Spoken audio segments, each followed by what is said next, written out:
আচ্ছা, এই ভিডিওটা করার কারণ হচ্ছে কি, যে দেখেন ছোটবেলায় অনেকেই ভালোবাসে এরকম একটা বেল্ট দিয়ে দেয় কুকুরের গলায় বাচ্চা অবস্থায়।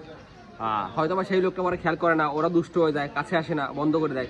পরে এই বেল্টটি হয় কি গলার কাটা, পরে এই বেল্ট গলায় চাইপে গলার তলা কাইটে দেয়, পরে হয় মর্মান্তিক এক ঝামেলা। ঠিক আছে, এই জন্য এত ছোটো অবস্থায় রাস্তা কুকুরে বেল্ট না দেওয়াই ভালো। হয়তো কেউ ভালোবাসি বেল্টটা দিছে, কিন্তু হয়তো বা পরে সেখানে না থাকবে আর এই বেল্টকে খুলবেও না এসে।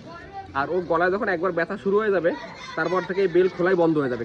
না কেউ বেল খুলবে, না কেউ বেল খোলার চেষ্টা করবে। ঠিক আছে, পরে গলায় কাইটে আর এই অবস্থা পুরো একদম নষ্ট হয়ে যাবে। আর এরকম বেশ কয়েকটা কুকুর আছে, একটা সোনাডাঙ্গা ছিল, একটা গল্লামের বিরুদ্ধে একটা। ঠিক আছে, এর জন্য আমরা সাধারণত এসব বেলগুলো খুলেই দিই।